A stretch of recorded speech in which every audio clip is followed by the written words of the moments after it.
Hello, my name is Mackenzie Johnson, and my summers in North Carolina were magical. We traveled all over. We saw different sights, we saw different people. We went near and far, even to different countries. But when it was all said and done, we had to go back to school, and we were asked the ultimate icebreaker. What did you do over summer? Of course, the answers varied. Some said Myrtle Beach, and the lucky ones said Dollywood. When the answer got to me, I just as boldly told everyone I had gone to the library. See, if the kids had laughed, I don't recall. All I know was I had traveled the world, and they'd only gone one place. See, for me, the library was how I traveled. It was how I saw things, and it was important to me. And that's why I'm here today, to convince you to support your local libraries. To do this, we're going to look at library funding at risk, the fact that libraries have something for everyone, and what we can do. Firstly, let's look at key funding for our libraries. As I said, library funding is at risk. This chart represents funding for 125,000 plus libraries and facilities, with research that's provided by the ALA, which is the American Library Association, which is a nonprofit group notable for their advocacy for libraries and reporting on library news. This chart provides information on the IMLS, or the Institute of Museum and Library Services. This is the primary government funding for museums and libraries. And for a lot of libraries, it is their sole funding. This chart represents the 2024 fiscal year.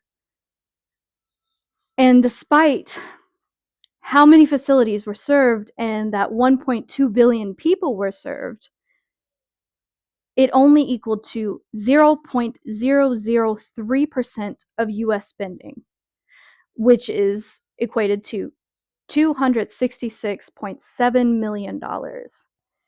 Now, to you and I, that's a lot of money, but it spreads out so thin. Now let's look and compare this at our government's 14 presidential libraries. The National Taxpayer Union Foundation says that in order to maintain these libraries and keep them functioning, they spend over $100 million a year. 14 libraries versus 125,000. Only one of those. They're both important, but only one is being defunded. Which leads me to the defunding of the IMLS.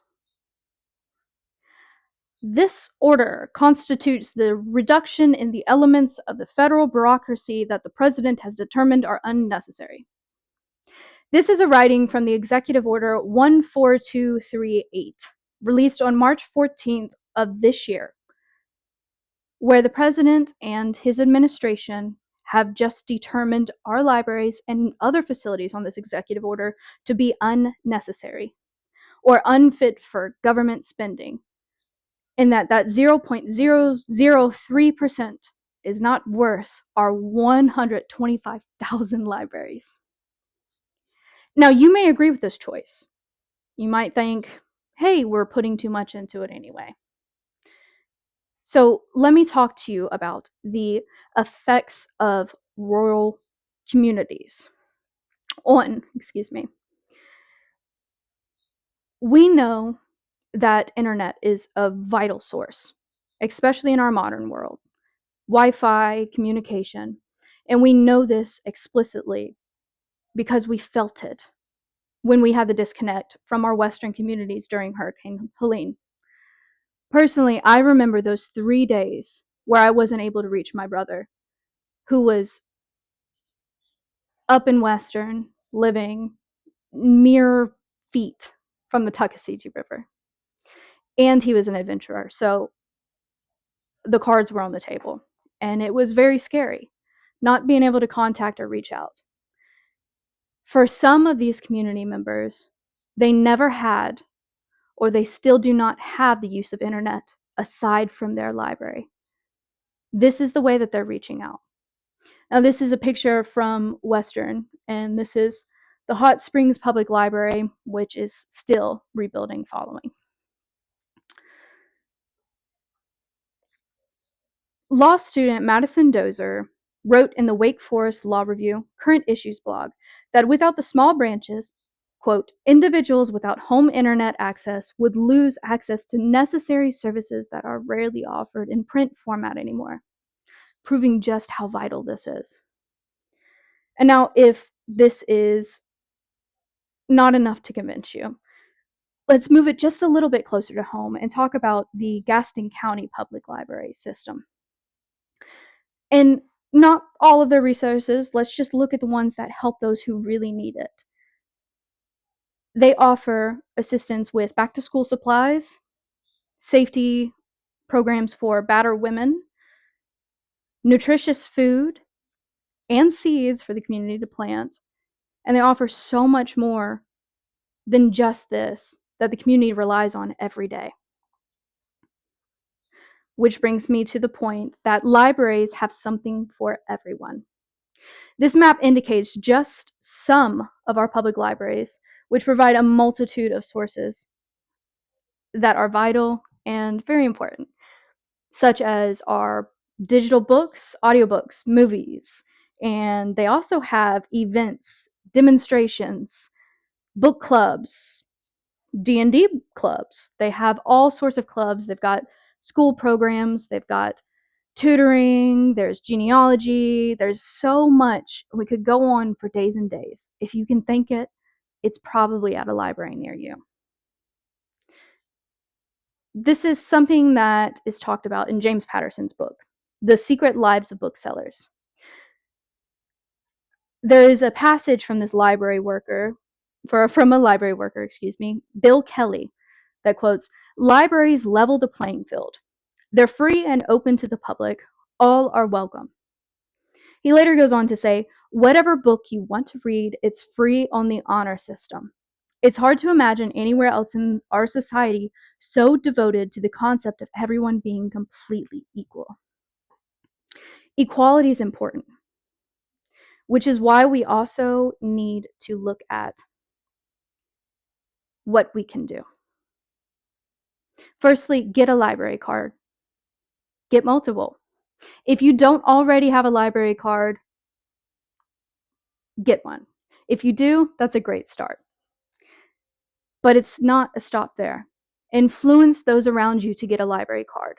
This will report on a census. It will prove on paper that these libraries are vital, that they're being used. Rent a movie with a library card if you don't like to read. But we can't just stop there. Not with action. We also need to speak about it.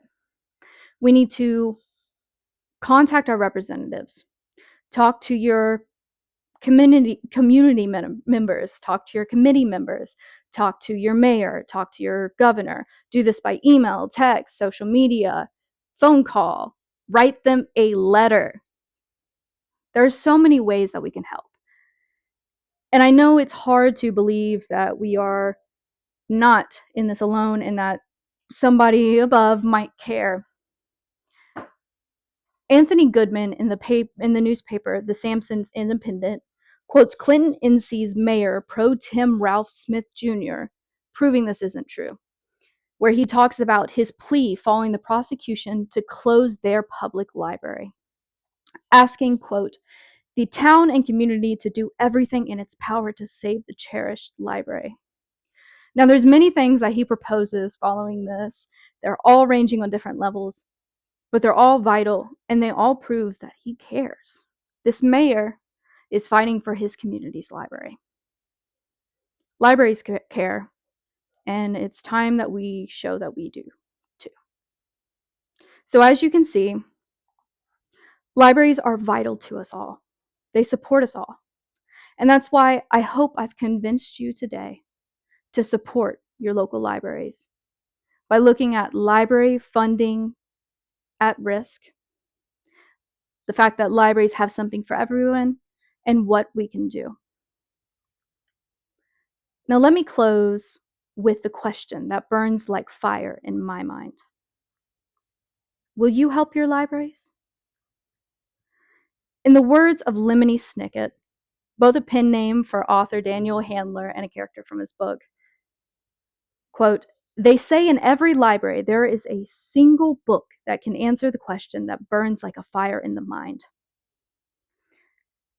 For us, there is no answer inside of a book just yet, because the story is still being written. And we are all co-authors when we all have something to lose. So I hope that we can come together and write a happy ending. Thank you.